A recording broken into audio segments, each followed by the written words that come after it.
Twigarukire kuri Champions League tuvuga ku mukino warahuje ikipe ya Inter de Milan ndetse na ikipe ya FC Barcelona. Umukino wari mwiza waruryoheye amaso, ariko nkuko umukinnyi wa Inter de Milan abantu benshi bazi mu ikipe ya Manchester United ndetse na ikipe ya Arsenal, nkuko yabitangaje umukino urangiye, yavuze ati ni umukino waruryoheye abawureba kuri televiziyo cyangwa se abafana bari ku kibuga, ariko ni umukino watugoye nk'abakinnyi muri rusange ndetse n'abatoza, ndizera ko byabagoye. Ni umukino rero warangiye amakipe yombi anganyije ibitego 3-3, aho ikipe ya FC Barcelona yaturukaga inyuma yishyura. Uyu mukino rero tukaba tugiye kugarukaho gake, komanteri nkeya cyane, ndetse na nyuma y'umukino ikigomba gukurikiraho, ndetse tugaruke no ku ikipe ya Chelsea nayo iri kwitegura umukino igomba guhuramo n'ikipe yo muri Sweden. Ubu tuvugana aka kanya ikipe ya Chelsea ikaba iri mu mujyi wa Stockholm ho muri Sweden, aho igiye gukinira umukino wa mbere ubanza muri Conference League muri semi final. Mu gihe Chelsea yitwaye neza ikabasha gutsinda uno mukino, ikaba yagera kuri finali, yaba ariyo kipe ya mbere mu mateka y'Uburayi ibashije gukina finali eshatu z'amarushanwa yose akinirwa ku mugane w'Iburayi. Ubwo no kuvuga Champions League, Conference League ndetse na Europa League. Iramutse itwaye no Conference League rero yaba ari no kipe ya mbere ku mugane w'Iburayi ibashije gutwara ibikombe byose bitegurwa na UEFA ku mugane w'Iburayi. Champions League rero irushanwa ry'abagabo cyangwa se irushanwa rikinwa n'amakipe y'abagabo, nkuko bakunda kubiririmba muri ya ndirimbo ya Champions League, bavuga ati ni amakipe akomeye ku mugane w'Uburayi. Koko babitweretse koko harimo difference, amakipe agera kuri runo rwego rwo gukina semifinali aba harimo difference ikomeye, haba kuri preparation y'abakinnyi muri rusange, abakinnyi tala, abatoza b'abahanga b'abatactician. Twahoze tureba Philippe Inzaghi, tureba Flick n'abatoza b'abahanga. Ku ruhande rwa Barcelona abakinnyi b'abahanga, umukinnyi nka Lamine Yamal bakunda kwita Petit Messi cyangwa se Mini Messi, Rafinha ku rundi ruhande, Pedri, Maestro, Iniesta mu yandi magambo ashobora kuba yaravutse ari Iniesta abantu ntibabimenye. Ikipe ya Barcelona yuzuyemo impano rwose, ukageraho rero n'ikipe ya Inter de Milan irimo abakinnyi b'abagabo kabisa nkuko dusanzwe tubimenyereye ku makipe yo mu Butaliyani. Aya makipe rero abantu benshi batangira bavuga ati ni ikipe ya Barcelona igiye gukina ifite ubusatirizi buhagije, n'ikipe ya Inter de Milan igiye gukina ifite ubwugarizi buri ku rwego rwo hejuru. Ariko uko abantu babitekerezaga bitandukanye n'ibyo abantu babonye mu kibuga, aho ekipe ya FC Barcelona yabashije gutsinda ibitego 3, ariko kuba yabasha kugarira ngo ntitsindwe nayo biraza kugorana, ndetse na Inter de Milan isanzwe izwiho ubwugarizi, ariko kubona clean sheet byagoranye nubwo yabonye igitego ku isegonda rya 39, igitego cyiza cya Thuram yatsinze mu tumaniyeri twinshi, ariko iminota 20 yari ihagije kugira ngo Inter de Milan ifite ibitego 2 ku busa bwa FC Barcelona, ariko indi minota 20 yongeyeho ku gice cya mbere byari bihagije kugira ngo ikipe ya FC Barcelona ibe imaze kwishyura ibitego birangire, mitambere irangire ari ibitego 2-2. Exploit individuel y'umukinnyi nka Lamine Yamal ku myaka 17 yonyine y'amavuko, umukino utarageza imyaka 18, ariko uburyo yitwaye muri kino kibuga ni ibintu biri fenomeno, ibintu bitangaje rwose bitigeze bibaho kundi mukinnyi wari we wese, kuko abantu barebye bakinnyi nka ba Cristiano, abantu barebye abakinnyi nka ba Messi ku myaka 17 baraba bench rwose batabasha no kubanzamo mu kibuga. Ejo bundi Ivan Rakitic wavuze ati yego Lamine Yamal ni umuhanga, ni umukinnyi mwiza, atariko twebwe ku gihe cyacu ntago Lamine Yamal yashoboraga kubona umwanya wo kubanzamo mu ikipe ya FC Barcelona.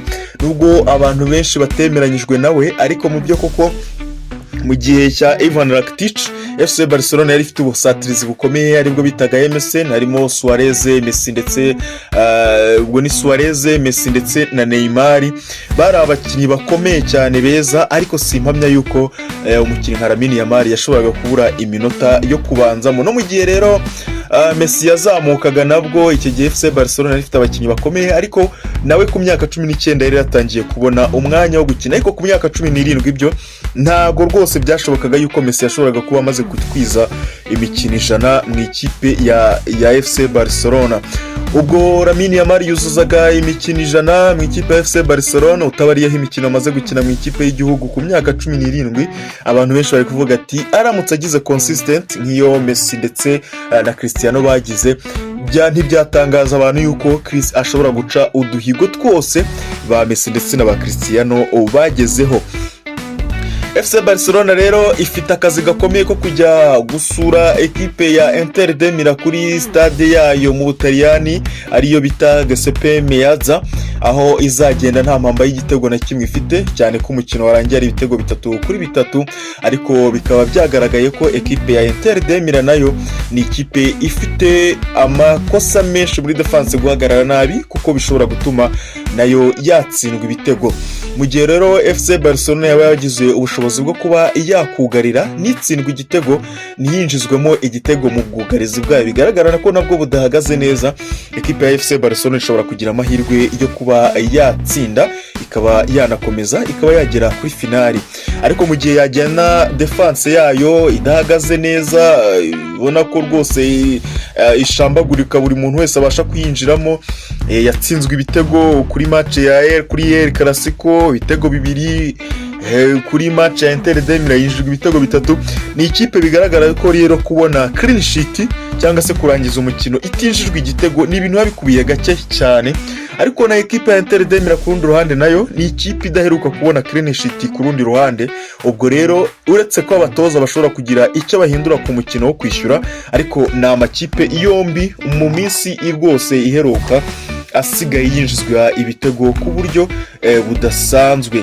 By'umwihariko ekipe ya FC Barcelona, abantu baribuka umukino wa Dortmund yakiniye Signal Iduna Park, ari umukino ufunguye aho rwose byarangiye umukino nka Galaxy abashije kwibonamo hat-trick. Ubwo rero ni ikipe itorohewe cyane ko ifite matches zikomeye, urumva gukina iminota 120 na Real Madrid mu gihe kitarenze iminsi 3, ugahita wongera ukaza ugahura n'ikipe ya Inter de Milan muri demi finale ya Champions League.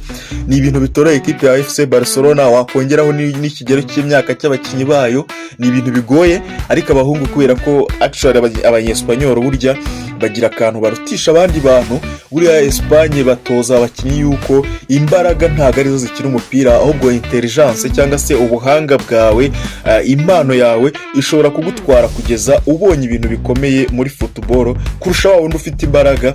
Abantu bavugaga yuko FC Barcelona itari bubona ahani imenera imbere ya Inter de Milan, ikipe igizwe n'abantu b'abagabo bakomeye, ariko FC Barcelona yabashije kubameneramo, ibasha kubona ibitego 3. Bivuze yuko rero kugira imbaraga nyinshi ntago ari byo bintu bikora umupira, ahubwo kugira intelligence, kumenya vision yawe, ukamenya icyo ushaka muri football, ukaba ufite niyo mpano, nibyo byonyine bishobora kugufasha kugiba wagira icyo ugeraho muri football.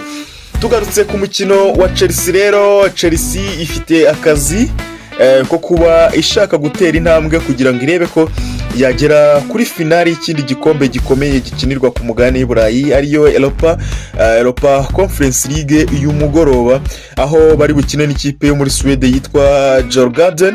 Ino Djurgården rero bakaba bari bukina umukino wa mbere wo muri Conference League, aho kugira ngo barebe ko bagera kuri finali y'iki gikombe cya Conference League. The Blues rero ubu tuvugana kabiri muri Stockholm, aho bashaka kuba bakora uko bashoboye kose kugira ngo babe batsinda ino kipe, kugira ngo bazabe bagaruka Stamford Bridge muri weekend itaha, aho bagomba kwakira ikipe ya Liverpool yatwaye igikombe uyu mwaka. Irushanwa Chelsea kabihabwa amahirwe yo kuba yaritwara, kuko nagari irushanwa ubundi rigomba gukinwa n'amakipe nka Chelsea ari ku rwego rwa Chelsea, ariko bitewe n'ibihe bibi Chelsea yanyuzemo byatumye nyine yisanga iri muri Conference League. Enzo Maresca rero agendeye kuri form amaze iminsi ariho, amaze gutsinda imikino 2 yikurikiranya, harimo umukino wa Everton ndetse n'umukino wa Fulham, aho rwose yabonye amanota 6 meza bigoranye, ariko akaza kuyabona. Liverpool rero igomba kuza nibura gukina na Chelsea mu masaha atarenze 72 nyuma y'umukino Chelsea iraba imaze gukina ivuye muri Suwede. Bizaba ari ibintu bitangaje byo kureba uburyo Maresca yitwara muri ino mikino cyangwa se uno mugoroba. Umuntu uri kwitegura umukino wa Liverpool hasigaye kureba ngo nibanze barabanzamo, nibande bakina, arabasimbuza gute, arabamanaginga gute, cyane ko Chelsea iri no kurwana kugira ngo ibone umwanya wo kuzakina Champions League, aho nabyo atari akazi koroshye. Agomba gushaka balance rero muri squad ye kugira ngo bitagira icyo bihungabanya. Agomba gutwara kino gikombe cya Conference League kandi nanone akabona umwanya wo gukina Champions League. Ibyo byose rero arabizi, agomba gukora uko ashoboye kose kugira ngo iya adjusting kuri ino mikino yombi. Afite no mukino yasohotse muri Sweden, agomba no kugaruka Stamford Bridge akina n'ikipe ikomeye yamaze no gutwara igikombe. Urumva ko nawe afite akazi katoroshye. Ikinyamakuru Football London ndetse n'umunyamakuru wabo witwa Bob Vincent bagerageje gukora uko bashoboye kugira ngo bakure amagambo mu mutwe w'umutaliyani ariwe Enzo Maresca, umutoza wa Chelsea, kugira ngo bamenye ngo ni bande bari bubanzemo. Ariko biragaragaza ko umuzamu ni wa wundi, ni Jorgensen, niwe uri bubanze mu izamu ntibisanzwe cyane ko ari nawe umaze gukina imikino myinshi yo muri no Conference League, cyane ko bigaragaza ko Robert Sanchez atanajyanye n'ikipe kubera ko bigaragaza ko afite imvune muri Chelsea. Nawe nubwo yigeze ajya muri Swad y'ikipe ya Chelsea yagiye muri Sweden. Bitanga n'amahirwe menshi ko Jorgensen ari nawe ushobora kuzakina umukino na Liverpool, aho bazaba bakina Stamford Bridge muri weekend. Enzo Maresca rero kandi akaba yatangaje yuko yavuze ko yishimira cyane uno muhungu bita Achempongo ukina ku mwanya wo kuri kabiri, umuhungu w'imyaka 18 ushobora no gukina ku mpande zitandukanye kuri kabiri cyangwa se agakina muri mediane cyangwa se muri defense. Mu bakinnyi bo hagati bakina muri defense haba kuri 4 cyangwa kuri 5. Uyu muhungu rero bikaba bitangazwa ko ari ushobora kuza gukina kuri nimero 2 uno mugoroba, aho agiye gukina Stockholm niyo na kipe. Trevor Chalobah nawe bigaragara ko ashobora kuza kubanzamo, ndetse hamwe n'uyu muhungu bita Tose Adrabioyo uko ari babiri. No muhungu w'imyaka nakuno mugabo w'imyaka 27 rero ashobora kuza kubanzamo kuri uno mukino, cyane ko amaze iminsi adatangira mu ikipe ya Chelsea mu mikino bamaze iminsi bakina kuri Stamford Bridge bakina muri championnat. Badiashile amaze igihe adakoreshwa cyane muri ino sezo, amaze igihe adakoreshwa. Byavugaga yuko nawe ashobora kuza gutangira mu gihe ubwo no kuvuga Tose Adrabioyo ndetse na Benoit Badiashile bashobora kuza gutangirana mu kibuga ari babiri, noneho Trevor Chalobah akaba yaruhutswa ahubwo akaza gukina umukino wa Liverpool muri weekend. Kukurera ashobora kuza kubanzamo kuri numero 3 kubera ko Enzo Maresca we avuga yuko nta bakinnyi bahagije afite kuri numero 3.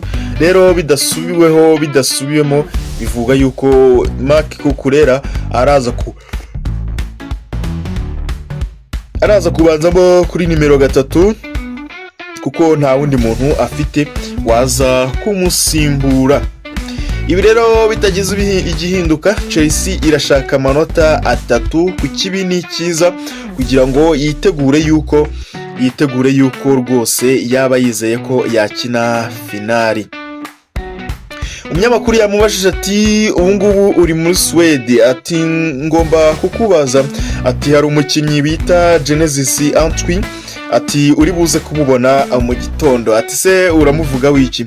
Ati mbere ya byose, ati rwose ari mu bakinnyi beza b'abana bari ku isi kugeza uyu munsi.